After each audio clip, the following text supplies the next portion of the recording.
1 Corinthiens 14, verset 26. Je vais juste le lire parce que je vois le silence. Je vois le silence qui est là. Je vais juste nous faire un rappel.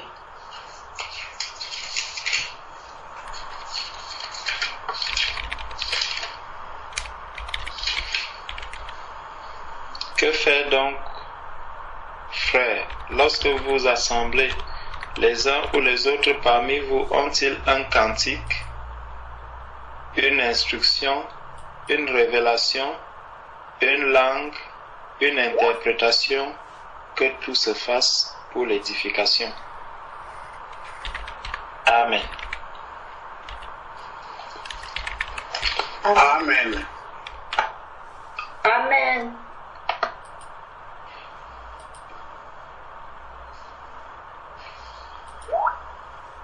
Donc, si un bien-aimé a quelque chose à partager avec nous,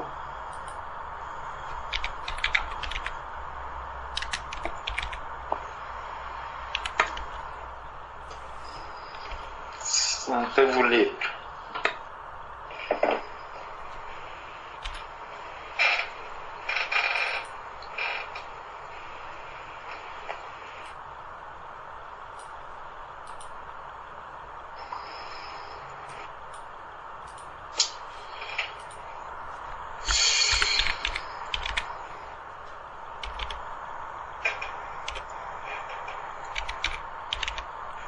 Allô?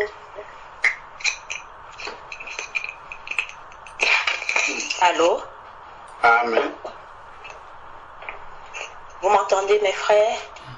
Oui, on est là, on écoute, ma soeur. J'ai une question à poser. Dans Exode 4, verset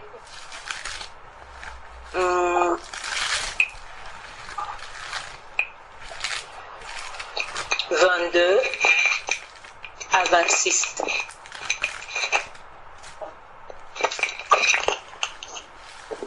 Dans Exode 4, 22 à 26,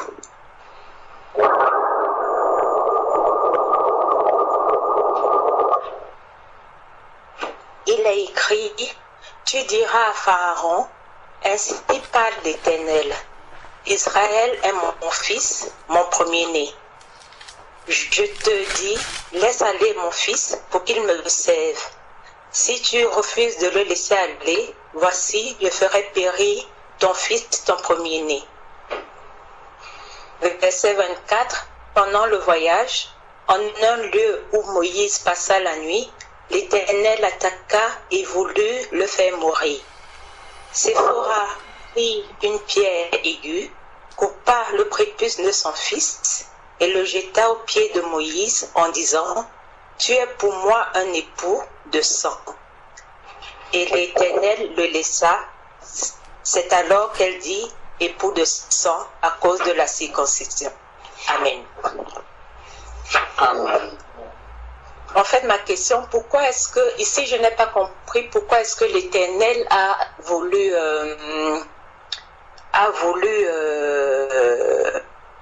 tuer Moïse et concernant l'acte de Séphora, est-ce que c'est par rapport à l'alliance que l'Éternel avait fait avec Abraham quand il disait qu'il fallait circonscrire les premiers-nés? Non, même pas les premiers-nés, les enfants. Amen.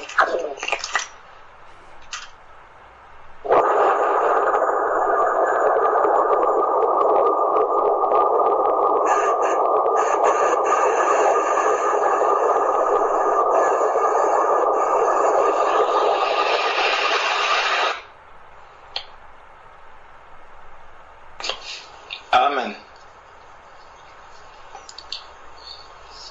Donc, ta question c'est pourquoi le Seigneur a voulu tuer Moïse. tuer Moïse. Oui, C'est ça? il a voulu. Oui, puisqu'il a écrit, l'Éternel l'attaqua et voulut le faire mourir. D'accord. Ok. Je vais essayer.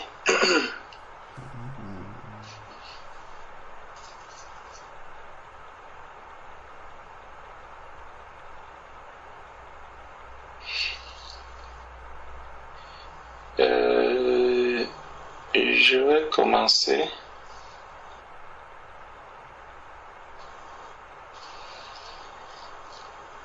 Un peu plus haut, au verset 18. Moïse s'en alla et de retour auprès de Jéthro, son beau-père, il lui dit: Laisse-moi, je te prie, aller rejoindre mes frères qui sont en Égypte, afin que je voie s'ils sont encore vivants. Jéthro dit à Moïse: Va en paix.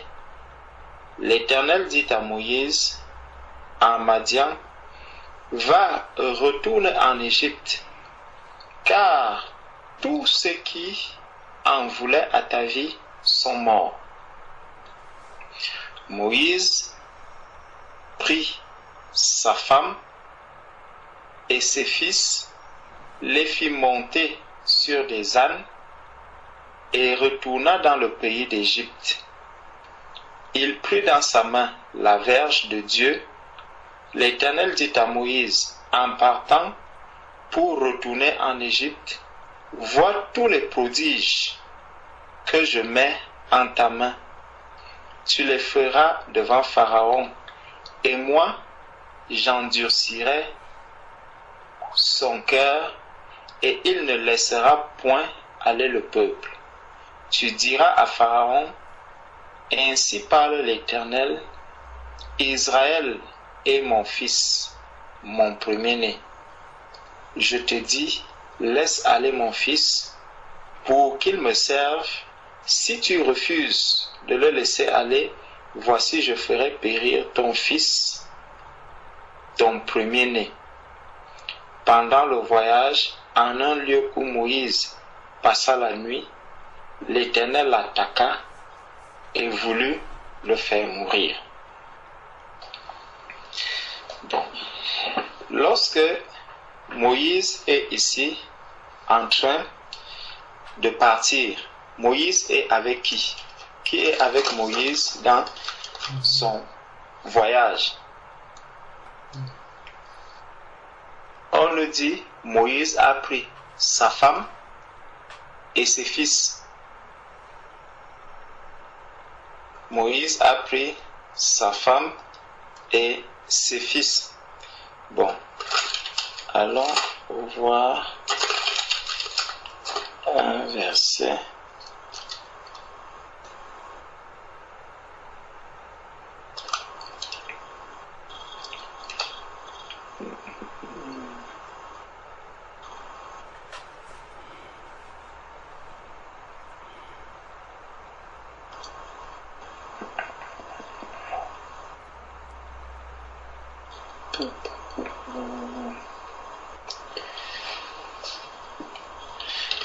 Bon, lorsque on regarde Moïse,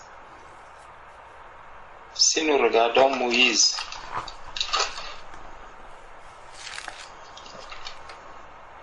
si on regarde un peu comment est-ce que Moïse est arrivé, comment est-ce que Moïse est arrivé dans le monde, parce que la question, pourquoi est-ce que Dieu veut faire mourir ici Moïse? Qui était Moïse? Dans Exode chapitre 2, lisons à partir du verset 1. Un homme de la maison de Lévi avait pris pour femme une fille de Lévi. Cette femme devint enceinte et enfanta un fils. Elle vit qu'il était beau et elle le cacha pendant 3 mois. Ne pouvant plus le cacher, elle prit une caisse de jonc qu'elle enduisit de bitume et de pois. Elle y mit l'enfant et le déposa parmi les roseaux sur le bord du fleuve. La sœur de l'enfant se tint à quelque distance pour savoir ce qui lui arriverait. La fille de Pharaon descendit au fleuve pour se baigner et ses compagnes se promenèrent le long du fleuve. Elle aperçut la caisse au milieu des roseaux et elle envoya sa servante pour le prendre. Pour la prendre, elle l'ouvrit et vit l'enfant. C'était un petit garçon qui pleurait. Elle en eut pitié et elle dit, c'est un enfant des Hébreux. Voilà. Moïse était un enfant des Hébreux. Donc Moïse était quoi? Moïse était un juif. Voilà donc un juif. Voilà un juif qui vient s'installer dans la maison de Pharaon. Qui vient donc, il s'installe dans la maison de Pharaon. Si nous continuons dans ce Exode 2, mais du verset 21 au verset 22. Moïse se décida à demeurer chez cet homme, qui lui donna pour femme Séphora, sa fille. Donc Moïse est dans sa belle famille. Elle enfanta un fils qu'elle appela du nom de Gershom, car, dit-il, j'habite un pays étranger. J'habite un pays étranger. Donc Moïse est ici. On voit Moïse qui est ici dans la belle famille. Et Moïse étant juif, il y a un commandement que Dieu avait donné au peuple juif. Dieu avait donné au peuple juif, puisque Moïse ne peut pas, étant un serviteur de Dieu, quelqu'un que Dieu a choisi, quand on voit comment est-ce que Moïse va défendre les gens de ses frères, il va défendre ses frères, et c'est à cause de qu'on va le chasser déjà de la maison de Pharaon, et par la suite, le Seigneur va encore le renvoyer chez Pharaon pour qu'il vienne encore prendre la défense du peuple du Seigneur, pour qu'il vienne le sortir de l'esclavage dans lequel il se trouve. Donc Moïse était déjà quelqu'un que Dieu a mis à part. Et Dieu l'ayant mis à part, Moïse doit faire quoi? Le Seigneur dit, celui qui m'aime garde mes commandements. Moïse qui a été choisi par le Seigneur, il fait comme si il ne connaissait plus la loi de Dieu.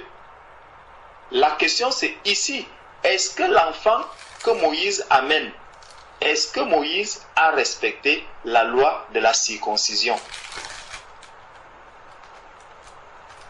Est-ce que l'enfant que Moïse amène, est-ce que cet enfant est circoncis?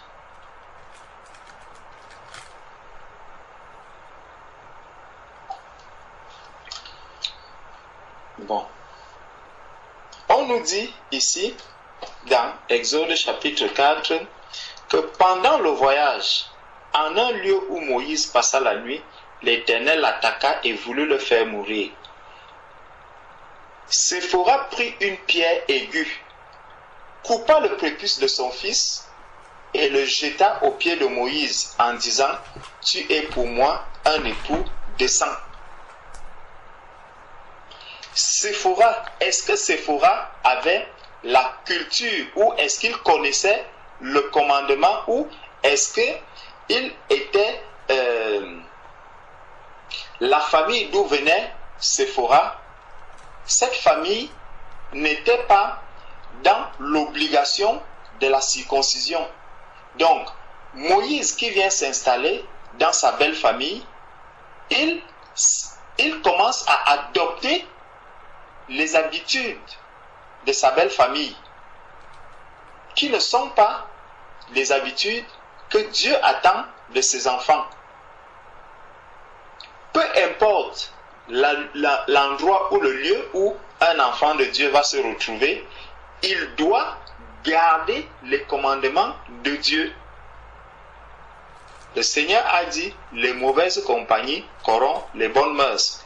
Moïse, qui est un serviteur de Dieu, quelqu'un que Dieu a choisi, quelqu'un que Dieu a mis à part, il va être léger en ce qui concerne ici la circoncision. Tout à l'heure, on parlait du renoncement, on parlait de renoncer à soi-même. La circoncision de cœur, c'est aussi l'abandon, c'est aussi attester que vraiment je me suis engagé avec le Seigneur. Parce que quand on voit Abraham qui lui-même va faire la circoncision à son âge, quelle humiliation, il va faire la circoncision à son âge avec ses enfants et même les personnes qui sont dans sa maison. Il va faire cette circoncision. Pourquoi? Pour obéir à Dieu, pour obéir au commandement de Dieu. Donc Dieu voit Moïse qui est déjà engagé pour aller faire son travail. Et Moïse connaît bien la loi du Seigneur en ce qui concerne la circoncision. Mais Moïse avance avec le Seigneur comme si le Seigneur va le favoriser.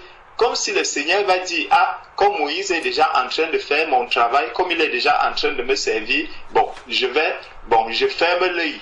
Comme on dit souvent, je ferme l'œil sur ce qu'il est, l'acte qu'il est en train de poser, sur cet enfant qui est avec lui, qui n'est pas circoncis.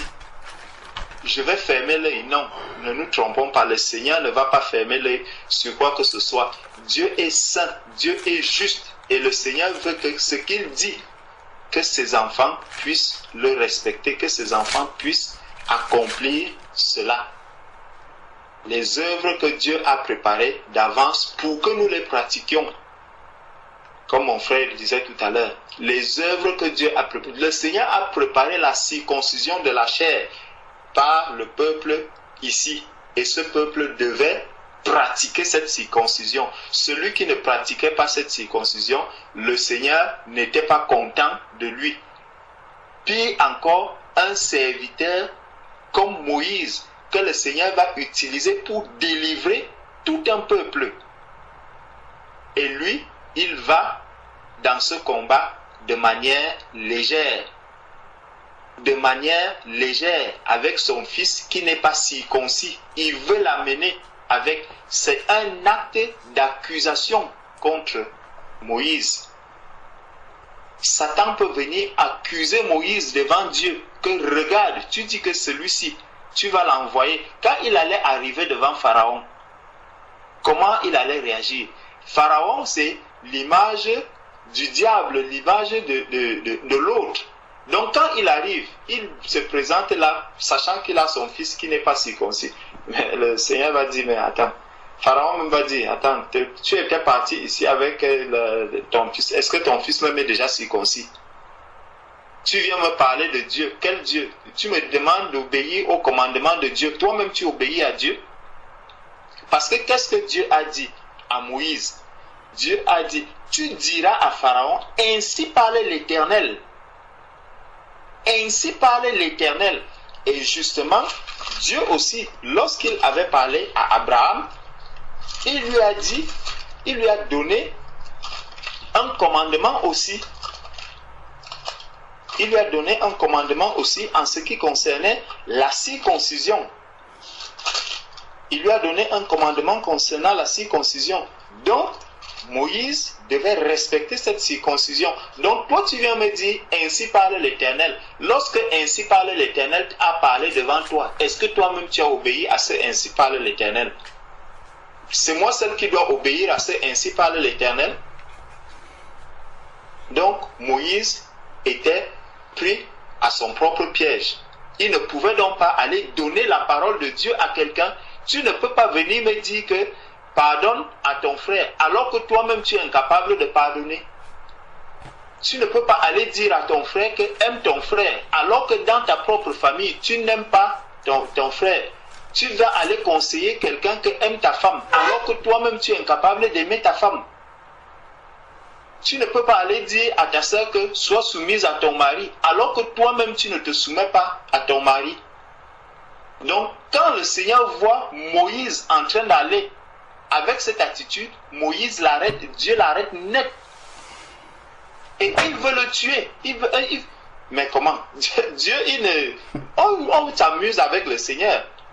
Pendant le voyage, en un lieu où Moïse passa la nuit, l'Éternel l'attaqua et voulut le faire mourir. Justement la question, mais pourquoi tu veux le tuer? Tu envoies quelqu'un et en chemin tu veux le tuer. Le Seigneur a vu quelque chose, une désobéissance là à Moïse. Le Seigneur dit non, tu ne peux pas aller faire mon service dans cet état. Tu ne peux pas aller me servir dans cet état. Tu règles ce problème ou je finis avec toi. je finis avec toi. Et Moïse, le temps qu'il voulait traîner Séphora direct, on dit Séphora prit une pierre aiguë, coupa le prépuce de son fils et le jeta aux pieds de Moïse en disant, tu es pour moi un époux de sang. Et l'Éternel le laissa. Donc le Seigneur attend l'obéissance. Tu obéis, maintenant tu peux aller exhorter ta soeur. Oh ma soeur, vraiment, il faut se soumettre à son mari. Il faut vraiment faire, quand le mari parle vraiment, j'ai compris que la soumission est quelque chose de très très bien. C'est quelque chose d'important. J'ai compris que aimer sa femme, c'est quelque chose de très bien. J'ai compris que vraiment, c'est renoncer à soi-même, c'est quelque chose de très bien. Quand tu le dis, tu prends l'exemple sur toi-même. Sur toi-même, c'est sur toi-même que tu prends cet exemple. Et là, Dieu valide donc le travail que tu vas aller faire. Souvent, quand tu vas aller parler du renoncement à quelqu'un, si Dieu même voit que dans ta propre vie, il n'y a pas le renoncement, ça, c'est le Seigneur va arrêter. Ici, il a voulu, on dit qu'il a attaqué Moïse. Il va t'attaquer. Et la personne, comment il va t'attaquer devant cette personne? C'est que le travail que toi, tu voulais aller faire, ce travail ne va même pas porter du fruit. Simplement parce que toi-même, ce travail déjà, il n'a pas été fait à la base. Tu n'as pas fait ce travail et Dieu ne voudra pas que toi, tu viennes dire à l'autre que faire alors que toi-même, tu es incapable de le faire. Donc, le Seigneur appelle donc Moïse ici à la vigilance. Il nous appelle à veiller sur les actes que nous posons, sur ce que nous disons. Donc, Séphora va dire, tu es pour moi un époux de sang, et l'Éternel le laissa. C'est alors qu'elle dit époux de sang à cause de la circoncision. Donc, le Seigneur a voulu faire mourir Moïse à cause parce qu'il avait cet enfant qui n'était pas encore, parce qu'il voulait aller de manière légère dans le combat où le Seigneur l'envoie. Je ne sais pas, la suite de la question c'était... Saint Marie le dit, la suite de la question c'était encore quoi? Pardon? Tu as eu toutes tes réponses, hein? Oui, sois béni. Gloire à Dieu. Je croyais qu'il y avait une suite. Oui, il y avait une suite, mais tu m'as donné la réponse. Gloire au Seigneur. Amen. Amen. Je veux juste apporter peut-être un autre élément complémentaire.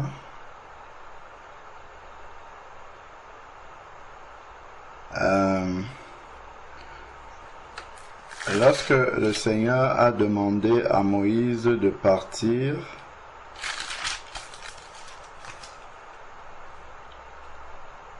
au verset dans Exode chapitre 4,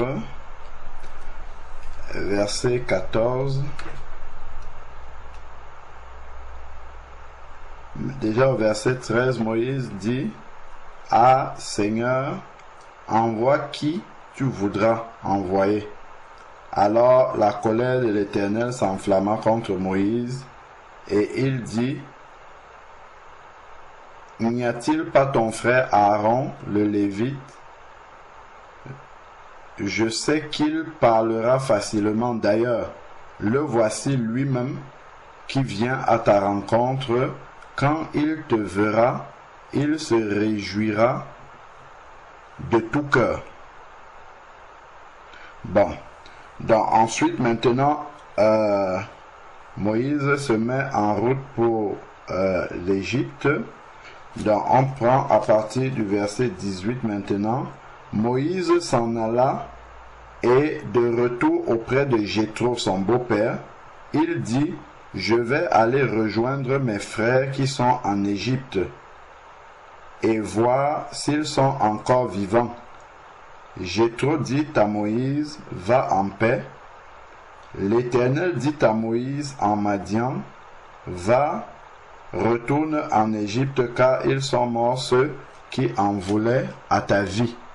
Moïse prit donc sa femme, qui est la fille de Jéthro, et la Bible nous dit dans Genèse chapitre 2, Exode chapitre 2, autant pour moi,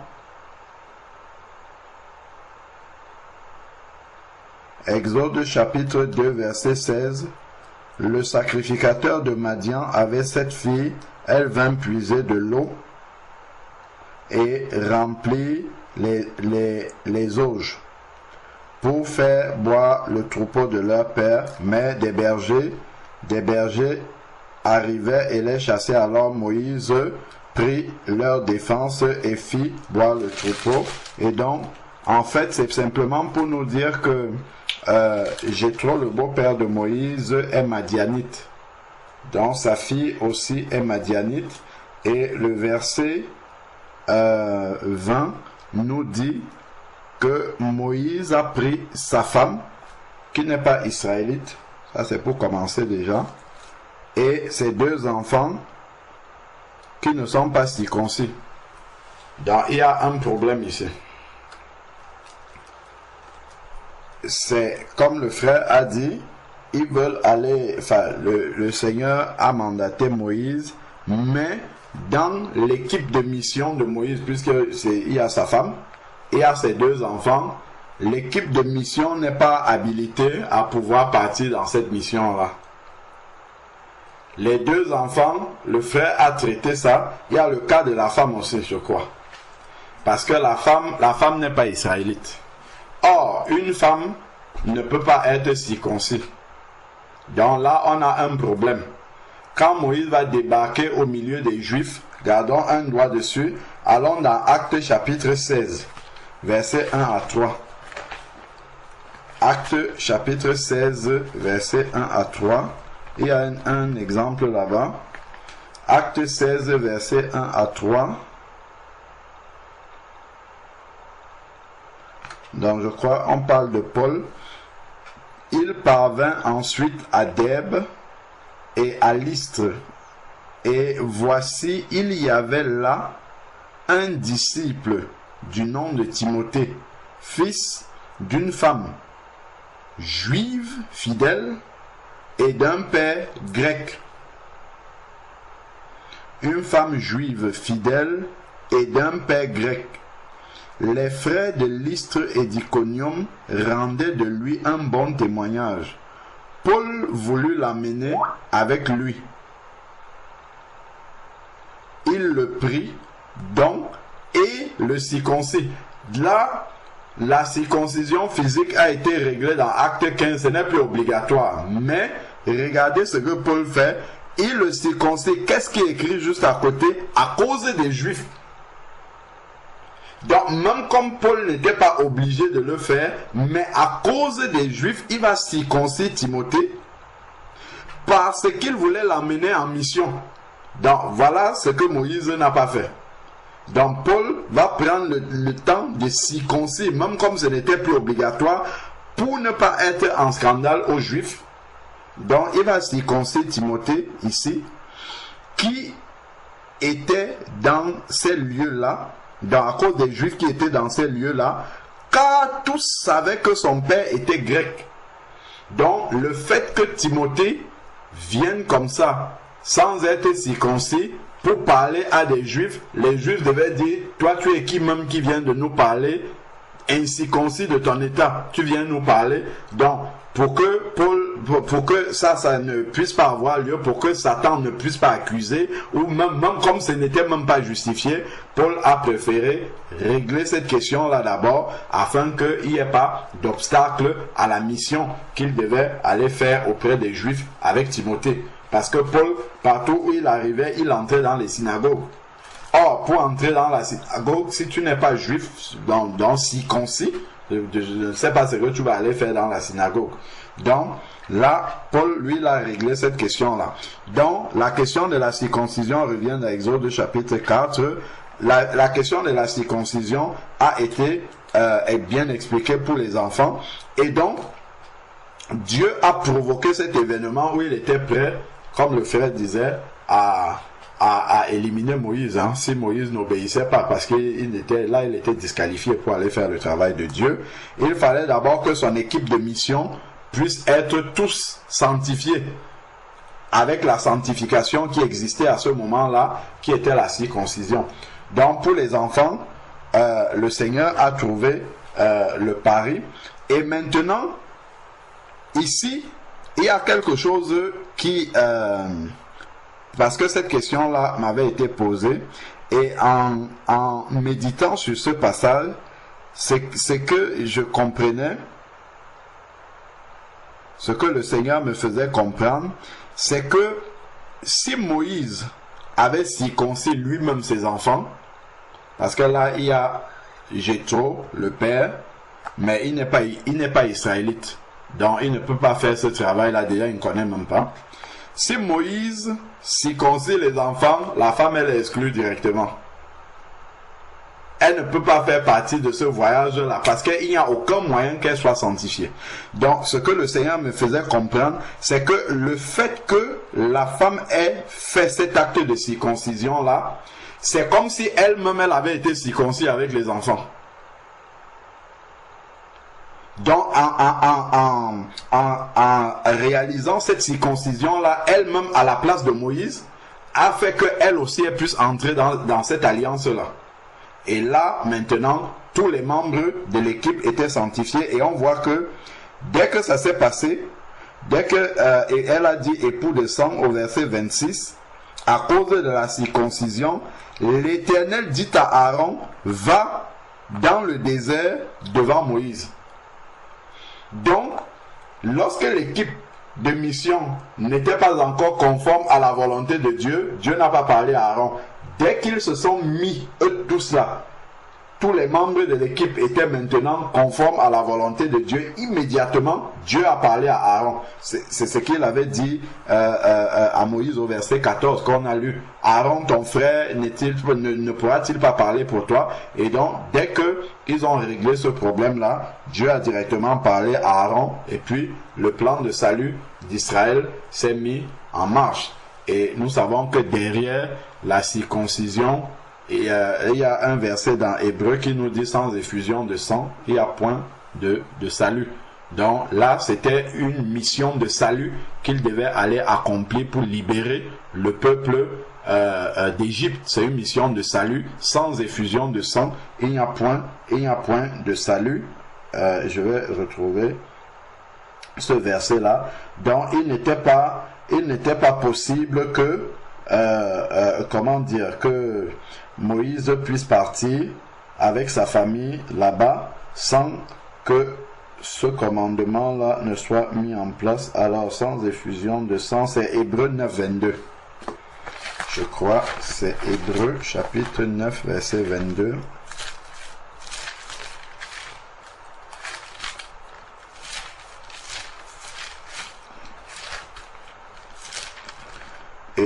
chapitre 9, verset 22, où il est dit, selon la loi, presque tout est purifié par le sang.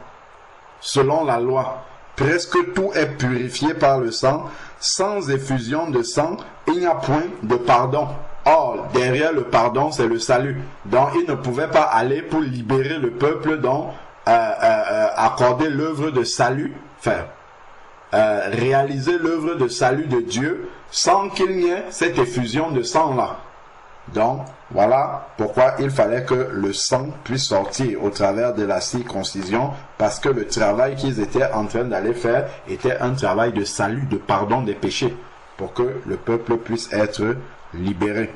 Donc, voilà un petit complément que on pouvait apporter également à ce qui a déjà été dit. Amen. Amen. Amen, amen, gloire à Dieu. Amen.